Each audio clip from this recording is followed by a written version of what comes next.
다음 주 증시 상황 미리 봅니다. 데이터나 페드 측면에서는 조용한데요.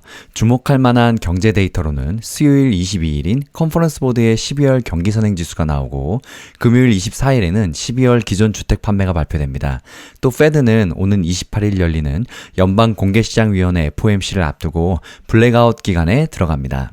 어닝 시즌이라 다음 주는 바빠지는데요. 3M, 넷플릭스, 버라이즌, 유나이티드 항공, 아멕스, 아메리칸 항공 등이 실적을 내놓습니다. 항공사, 철도 등 운송 부분이 많이 포함되어 있습니다. 또 달러 가치에 막강한 영향력을 갖고 있는 일본은행의 금리 결정도 24일에 나오는데요. 금리를 25bp 올려서 0.5%로 만들 것이라는 일본 언론 보도가 잇따르고 있습니다. 엔화는 오늘 달러 대비 0.5% 오르는 등 이번 주 1% 이상 상승했습니다. 만약에 20일에 일본에 영향을 미치는 관세 부과 조치가 발표된다면 인하가 미뤄질 것이란 관측도 있습니다. 하지만 가장 중요한 핵심은 역시 트럼프 취임식 직후에 나올 행정명령들이 될 건데요. 월스트리트저널은 트럼프 1기 때에는 광범위한 세금 감면이 선택적 관세 부과에 앞서 실시됐습니다. 무역 혼란의 부정적인 영향이 닫혔을 때 경제가 이미 견고한 모멘텀을 가지고 있다는 것을 의미하는데요. 그런데 이번에는 순서가 바뀔 가능성이 크다고 합니다. 게다가 관세는 훨씬 더 광범위할 수 있고 새로운 세금 감면 금액은 더 작을 수 있다고 합니다. 이 모든 요소들은 경기 침체를 초래할 요인이라고 합니다. 이번 주에 보면 4분기 어닝 시즌도 강력하게 시작했는데요. 팩트셋에 따르면 S&P 500의 기업 중 9%가 이번 주까지 4분기 실적을 보고했는데 이 중에 79%가 월가 추정보다 높은 주당 순이익 EPS를 내놓았다고 합니다. 이는 5년 평균 77%, 10년 평균인 75%보다도 높은 수치입니다. 전체적으로 기업들은 추정보다 9.1% 정도 높은 이익을 신고했는데요. 이것도 5년 평균 8.5%, 10년 평균인 6.7%보다도 훨씬 높은 수치입니다. 팩트셋은 실적을 보고하지 않은 기업 추정치까지 더한 4분기 이익 증가율을 12.5% 정도로 계산했습니다. 지난주 11.5%보다도 높은 수치입니다. 4분기 증가율이 실제 12.5%라면 이는 21년 4분기 31.4% 이후 가장 높은 수준입니다. 또 6개 분기 연속 증가이기도 합니다. 실적 전망이 너무 긍정적이기도 하지만 그만큼 너무 기대치가 큰 것도 있는 거죠. UBS는 올해 S&P 500 기업 이익이 9% 성장하면서 연말까지 지수를 6,600으로 이끌 것으로 예상한다고 밝혔습니다. 대형주는 AI 노출이 더 크고 이익 증가 추가세가 더 좋으며 금리 인하에 대한 의존도가 낮으므로 중소형주보다 성과가 더 좋을 것이라고 본다고 이야기했습니다.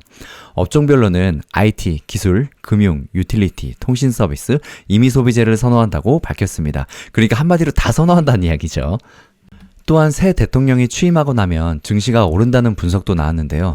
투자은행 제프리스가 1929년 이후를 분석했더니 취임식 전 3개월 S&P 500 지수의 평균 수익률은 약 1%에 불과했지만 행사가 끝난 뒤에 3개월 동안에는 3.7%나 상승했다고 했습니다. 제프리스는 지수는 통상 취임식 부근에 울퉁불퉁하게 거래되지만 몇 달이 지나면 상황이 개선되기 시작한다라고 밝혔습니다. 또 6개월 후에는 8.3%, 12개월 후에는 약 9.5% 오른다고 밝혔습니다. 게다가 트럼프 취임을 앞두고 경제가 개선되고 있다는 징후까지도 나타나고 있는데요. 특히 높은 금리에 신음해온 제조업, 부동산 등이 그랬다고 말했습니다. 한편 월가에 잘 맞추는 형, 한국인 2세인 펀드리스트렛의 톰리 설립자는 계속해서 시장이 14일 날 바닥을 쳤다고 주장하고 있는데요. 시장이 내부적으로 바닥 조짐이 보인다는 건데 S&P 500 주식 중 50일 이동평균선보다 높게 거래되는 비중이 23년 11월 이후 최저치인 16%로 떨어진 것. 또 미국 개인투자자협회 강세장 약세장 예측 비중이 마이너스 15% 넘게 떨어진 것 등을 보면 완벽하지는 않지만 투자자 항복이 임박했음을 시사한다라고 말했습니다. 또 톰리는 1월 첫 5일간 플러스 수익률을 보였는데 이러면 역사적으로 한 해 상승 확률이 82%에 달했다고 밝혔습니다. 베스포크 인베스트먼트는 S&P 500 지수와 나스닥 지수 모두가 지난 12월 초에 형성된 단기 하락 채널의 상단 위에서 거래되고 있다며 단기 하락 추세가 깨졌다고 분석하기도 했습니다. 또 테슬라와 비트코인 등 트럼프 트레이드의 핵심 자산들도 마찬가지라고 말했습니다. 어제 폭락했던 애플, 테슬라, 엔비디아 등의 빅테크 주가들도 오늘 완전히 살아났는데요. 특히 애플은 어제 4.04%나 하락하면서 작년 8월 5일 4.82% 이후 가장 큰 낙폭을 기록하기도 했었는데요. 중국 스마트폰 시장 점유율이 1년 새 17%나 하락하면서 비보와 하웨이에 이은 3위로 밀렸다는 소식이 나왔습니다. 또 TSMC의 실적 발표도 생각보다 부정적이었다고 하는데요. 나일스 인베스트먼트의 댄 나일스 설립자는 아이폰용 칩을 만드는 TSMC의 작년 4분기 스마트폰 부분 매출이 전분기보다 17% 정도 증가했는데 2023년 4분기에는 27% 증가보다 감소한 것이라고 밝혔습니다. 그런데 애플의 주가는 여전히 주가 수익 비율의 30배에 거래되고 있다고 지적하기도 했습니다. 하지만 오늘 에보코어 ISI에는 애플을 단기 전략 종목으로 리스트에 추가했다고 하는데요. 애플이 신흥시장들의 성장과 서비스 및 웨어러블 강점으로 예상에 부합하는 실적을 낼 수 있다고 이야기했습니다.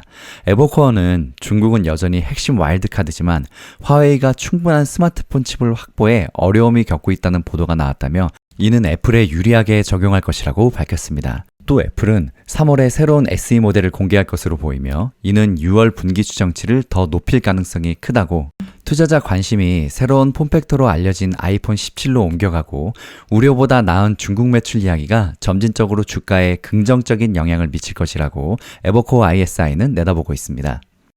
월가의 저승사자로 불리우던 행동주의 공매도 투자회사 힌덴버그 리서치가 8년 만에 문을 닫는다고 합니다.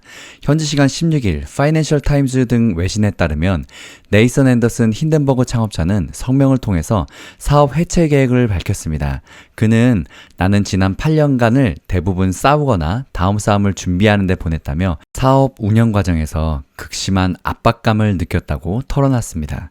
그러면서 남은 인생을 살 수 있는 돈은 충분히 벌었다며 앞으로는 취미를 즐기고 여행을 하고 가족들과 시간을 보내며 살고 싶다고 언급했습니다.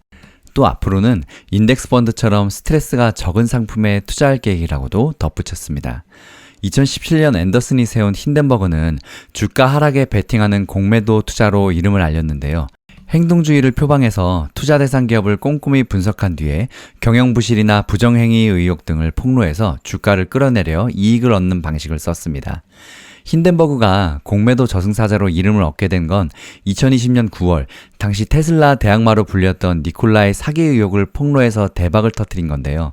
당시 힌덴버그는 보고서에서 니콜라가 수소차나 전기차 생산을 위한 기술이나 설비를 전혀 갖추지 않고 있다며 니콜라가 공개한 전기 트럭 니콜라 1의 주행 영상은 언덕길에서 굴려서 촬영한 것이라고 주장하기도 했습니다.